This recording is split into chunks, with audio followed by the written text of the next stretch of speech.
हुक्म का इंतजार करो। खेमे से निकलने के बाद सरदार अयाज परेशान होते हुए कहते हैं, मैं अब उस्मान साहब को क्या जवाब दूंगा। तमाम जंगजू अपनी जान से हाथ धो बैठे हैं क्योंकि मैं अपने मकसद में कामयाब नहीं हो सका। वो जाने ही लगते हैं कि अलोगान की आवाज आती है, अल्तोगा नौकर कहाँ हैं? तो अल्तोगा कहता है वो कराजे सार की हदूद तक पहुंचने वाले हैं। कमांडर अलोगान। सरदार अयाज मजीद बातें सुनने के लिए खेमे के पास बैठता ही है कि पीछे से एक मंगोल सिपाही पहुंच जाता है और पूछता है, यहाँ क्या कर रहे हो? तो सरदार अयाज कहता है, ये टोपी गिर गई थी, उठा रहा था। ये कहते साथ ही सरदार अयाज चले जाते हैं और आगे बढ़ते हुए कहते हैं, जहन्नुम में जाओ कुत्तो।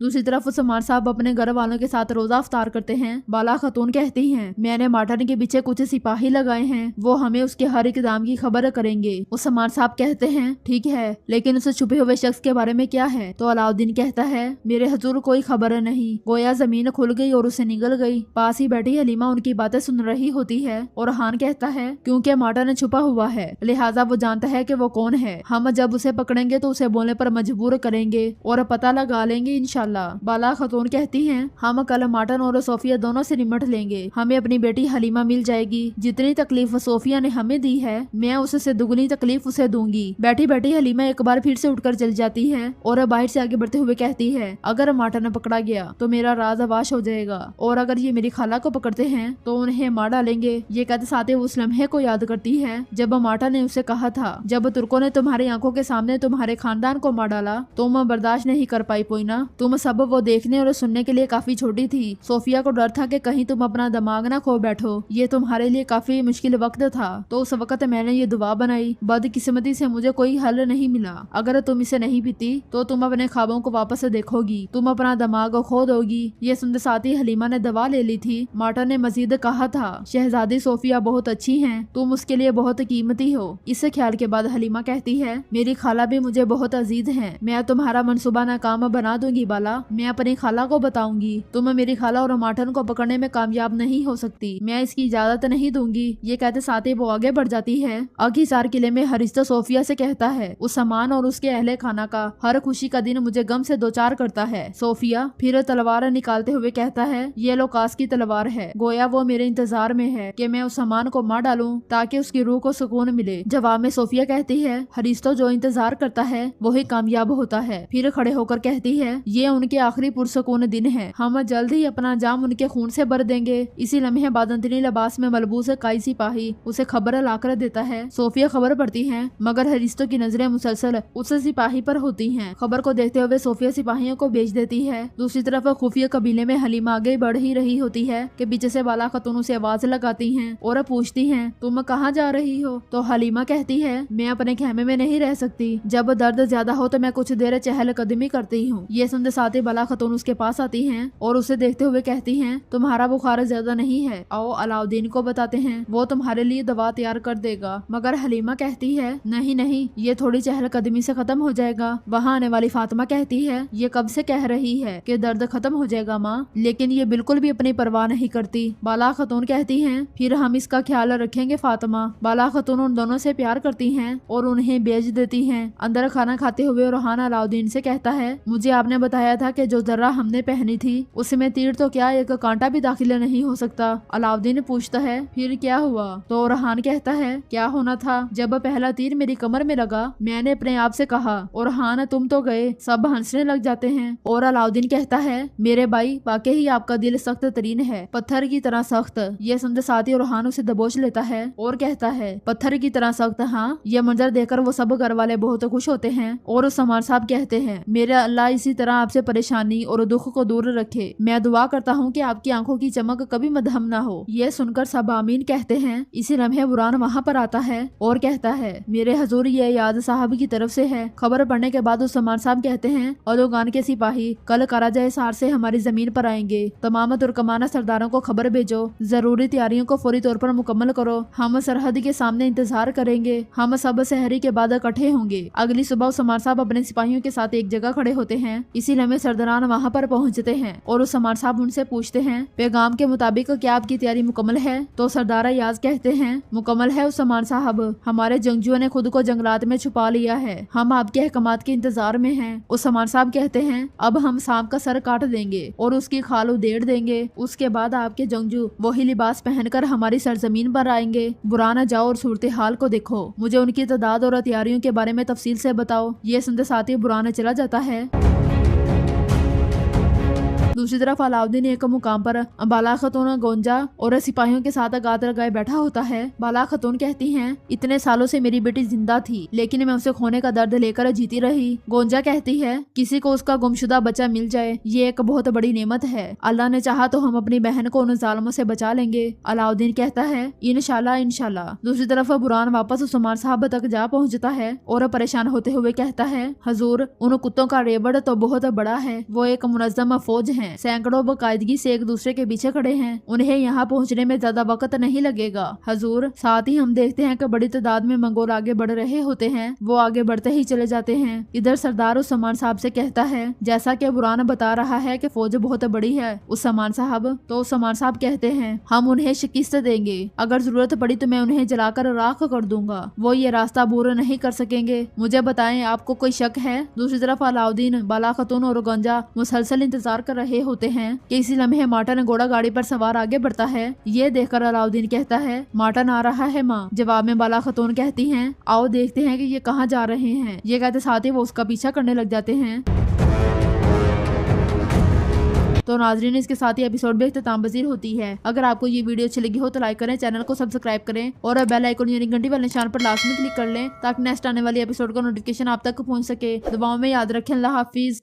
अस्सलामुअलैकुम नाजरीन, इस एपिसोड के शुरुआत में हम देखते हैं मंगोलों के आने की खबर सुनकर एक सरदार उस्मान साहब से कहता है, उस्मान साहब शक्को शुबहात नहीं, ये एक हकीकत है। तो उस्मान साहब उससे कहते हैं, हकीकत क्या है, हमें भी बताओ ताकि हम भी जान सके। तो वह सरदार कहता है, मेरे पास ऐसे सिपाही नहीं है जो मैं बेकार में जाया करूँ, हम मंगोलों का मुकाबला नहीं कर सकते, मैं पीछे हटूंगा। ये सुनकर ओरहान उनसे कहता है, तुम क्या कह रहे हो बुज़दिल, मैदान जंग से फरार होना क्या हमारी रवायत में से है? दूसरा सरदार कहता है, और हान साहब क्या रवायात आप सिखाएंगे? एक सरदार अपने सिपाहियों को उस जंग में नहीं घसीटता जिसमें जीतने की उम्मीद ना हो। मैं भी अपने सिपाहियों के साथ पीछे हट रहा हूँ। और हान आगे बढ़ता है तो जेरकुताई उसे रोक लेता है। फिर उस्मान साहब कहते हैं, वो सरदार है जिसे जंग जीतने की उम्मीद ना हो, यकीनन वो अपने सिपाहियों को उस जंग में नहीं घसीटता। वो सरदार जुल्म के खिलाफ डट कर खड़ा होता है, चाहे उसके सामने मौत ही क्यों ना हो। वो काफरों को अपनी जमीन से गुजरने की इजाजत नहीं देता, वो अपनी नामूस को दागदार नहीं होने देता। हमें बुज़दिल सरदारों की जरूरत नहीं है, हमें उन सरदारों की जरूरत है जो हमारे अजीम मकसद में हमारे पीछे चल सके। जहाँ तक तुम जैसे बुज़दिलों की बात है तो हमारी सफों में बुज़दिलों के लिए कोई जगह नहीं, अब जाओ, दफा हो जाओ यहाँ से। ये सुनते साथ ही वो दोनों सरदार चले जाते हैं। शामिल आगे बढ़ता है और उस्मान साहब से कहता है, हजूर इजाजत दे इनसे निपटने की। जवाब में उस्मान साहब कहते हैं, नहीं शामिल इन्हें जाने दो। बुरान उस्मान साहब से कहता है, मेरे हजूर उनका रेवड़ बड़ा है। जेरकुताई कहता है, हम मुट्ठी भर हैं और हमारे सामने सैकड़ों फौजी हैं, अब हम क्या करेंगे? दूसरी तरफ माटा ने एक मुकाम पर पहुंचते साथ ही घोड़ा गाड़ी रोक लेता है। बाला खतून छुप कर उसे देख रही होती है। अलाउद्दीन कहता है, अगर सोफिया ने उसके पैगाम पर भरोसा किया जिसे मैंने भेजा है तो वो जरूर आएगी। गोंजा कहती है, अगर उसे मालूम हो गया हुआ कि ये एक जाल है तो क्या होगा? इसी लम्हे सोफिया सिपाहियों के साथ आ जाती है। उसे देखकर बाला खतून बहुत ज्यादा खुश होती है। घोड़े से उतरने के बाद सोफिया माटन से पूछती है, क्या हो रहा है, कौन आया था? तो माटन कहता है, पोइना आई थी, वो मुझसे अजीब अजीब सवाल पूछ रही थी। उन्हें इस तरह से बातें करता हुआ देखकर बाला खतून कहती हैं, ये दोनों क्या बातें कर रहे हैं? सोफिया माटन से पूछती है, पोइना ने आपसे क्या पूछा? तो माटन कहता है, उसे कुछ चीजें याद आ रही हैं। असल मामला ये है कि जब वो मेरे पास से गई तो कोई और मेरे पास आया, उन्होंने मुझसे उन बोतलों के बारे में पूछा जो मैंने आपको दी थी। ये देखते साथ ही बाला खतून खवातीन और सिपाहियों के साथ उनकी जानिब चल पड़ती हैं। ये देखकर सोफिया कहती है, लानत हो। बाला खतून आगे बढ़ते हुए कहती हैं, अब तुम्हें मेरे हाथ से कोई नहीं बचा सकता, सिपाहियों हकीम को ले लो। ये सुनते साथ ही सोफिया तलवार माटन के पेट में गोंप देती है। इस मंजर को देखकर अलाउद्दीन और बाला खतून को बहुत गुस्सा आता है। अलाउद्दीन कहता है, तुम शैतान, हमारी बहन को हमसे अगवा करने के बाद से हर दिन एक एक करके कीमत अदा करोगी। सोफिया कहती है, मैं तुम सबको मार डालूंगी। तो बाला खतून कहती हैं, मेरी बेटी की जगह बताने से पहले मैं तुम्हें मरने नहीं दूंगी। सोफिया कहती है, लेकिन मैं तुम्हें जिंदा नहीं छोड़ूंगी। ये कहते साथ ही वो सिपाहियों के साथ उन पर हमलावर होती है। बाला खतून और सोफिया एक दूसरे पर ताबड़तोड़ हमले करती हैं। अलाउद्दीन खवातीन के साथ मिलकर सिपाहियों को काट रहा होता है। लड़ते हुए सोफिया बाला खतून से कहती है, वैसे ये खत्म होने ही वाला था बाला,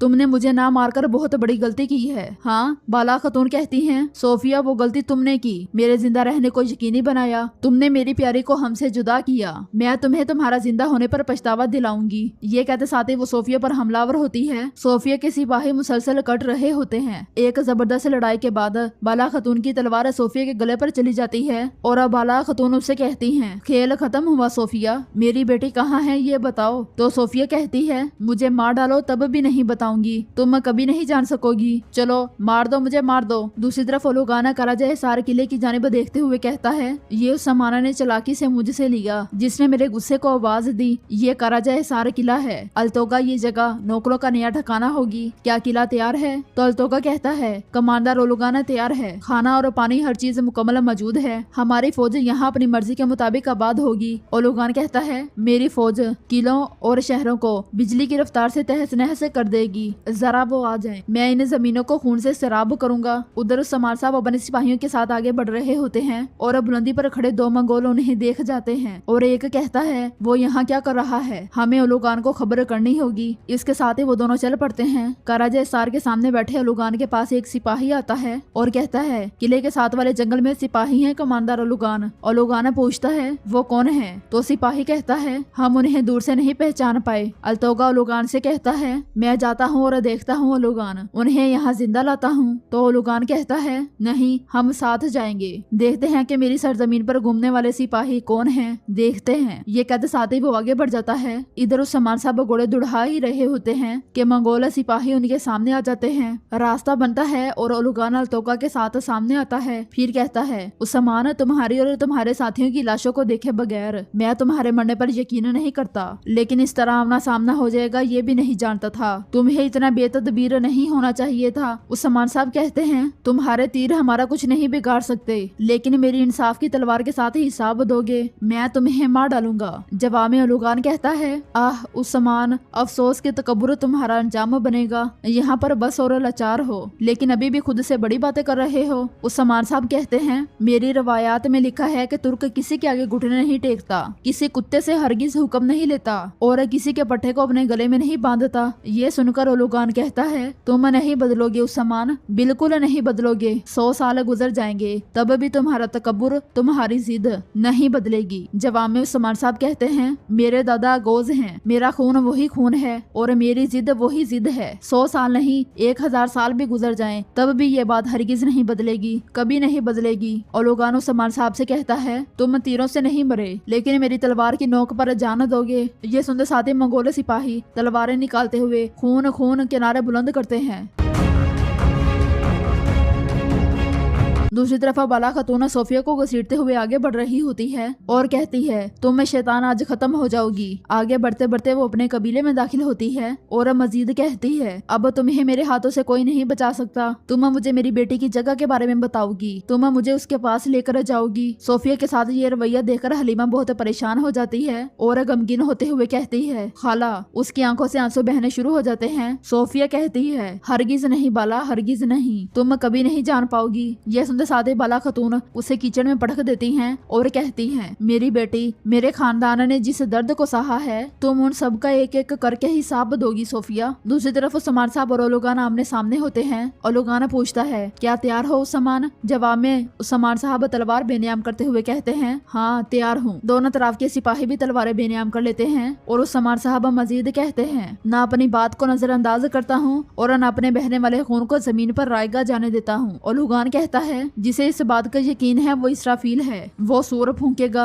और मैं तुम्हारे लिए क़यामत बनूंगा। उस्मान, मैंने तुम्हारी जान बहुत पहले ही कब्ज कर ली है, लेकिन तुम्हें इसका अंदाजा नहीं है। देखो जरा अपने पीछे देखो, मुड़ो और मेरी ताकत किस हद तक है उसको अच्छी तरह समझो। पीछे भी बड़ी तादाद में मंगोल सिपाही मौजूद होते हैं। उस्मान साहब पलटते हैं तो ओलुगान कहता है, उस्मान तुमने देखा, तुम्हारी सरजमीन और तुम्हारे लोगों के लिए क़यामत लाने वाली मेरी फौज यहाँ आ चुकी है। यह सुनकर उस्मान साहब कहते हैं, इसका मतलब है कि तुम तुमने मेरे साथ चाल चली। ओलुगाना सिपाहियों से कहता है, मेरे बहादुर नडर और बेरहम नौकरों, आओ और गवाह बन जाओ कि उस्मान कैसे मरता है। ये सुनकर मंगोल मजीद आगे बढ़ते हैं। ओलुगान कहता है, तुम्हें तुम्हारे मर्तबे और तुम्हारे मुकाम समेत तारीख में दफन कर दूंगा उस्मान, तुम्हें नोच कर सफाई हस्ती से मिटा दूंगा। ये सुनकर उस्मान साहब कहते हैं, ये तुर्कों के लिए अनातोलिया की सरजमीन है, यहाँ तारीख खून से जुड़ी है, तारीख हम लिखते हैं और हम ही दफन करते हैं। ओलुगान कहता है, तुम्हें किस बात का यकीन है कि इतना बोल रहे हो? तुम्हारे पास कोई चारा नहीं है उस्मान, तुम आज मरोगे। तो उस्मान साहब कहते हैं,